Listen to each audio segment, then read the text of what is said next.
fifth person. Now see, for some reason we think just because Jesus is not here that there's a difference in him, right? The only difference is, if anything, he's more powerful and his enemy is more defeated. Okay? So there's no difference whether you walk up to him and go, Lord, it's right over here, or if he is present with us, and as we go, we do it in his name, right? No difference. Now, he says, grievously tormented, verse 7, and Jesus said unto him, I will come and heal him. All right? First off, notice what Jesus said. I will come, right? In other words, no question. I'm getting up, I'm going. And there's no question in his mind as to the result.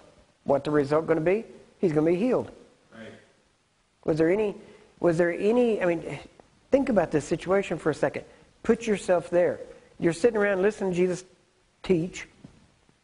A Roman centurion walks up, which probably, especially if you were Jewish at that point, you wouldn't have been very comfortable with that. You'd have wondered why he's coming up, what's he doing? And he comes up and says, Lord, I got a servant at home sick. Now you'd be interested and go, okay, what's going on? And Jesus says, well, I'll come and heal him. Now, the thing that stands out here to me when I first read this is, number one, there was no ifs, ands, or buts. No question. No hesitation. There was no difference between somebody saying, or what Jesus said here, and somebody walking up and saying, hey, listen, my car is off in a ditch up here. Oh, well, here, let's get some guys. We'll go out there and pull it out. There's no question, right? I mean, there's a problem. You're driving down the road, you see somebody with a flat tire. What do you think? Well, I wonder what they did to deserve it. Right? You see what I'm saying? You don't think, well, I could stop him. I wonder if it's God's will that I stop and help him change the tire. I wonder, I wonder if I can change the tire. I wonder if God has given me the strength to change the tire. See, we talk like that and it's silly. You better pray first, yeah. You see, but talking like this, we realize in the natural, we would say, that's stupid, that's silly to talk that way. You see somebody needs help, you help them.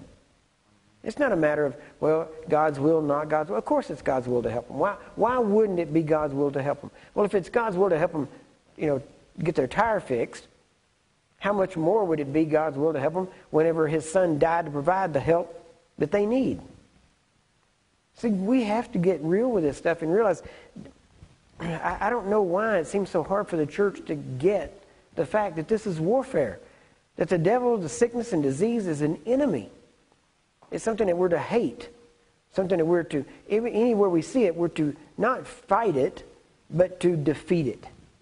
Right? You understand? You see what I'm saying? Not a matter of, well, okay, we're going to go into this, let's go after this, and let's go. No, it's not even, that's the wrong mindset. You're thinking battleground. You need to think victory parade.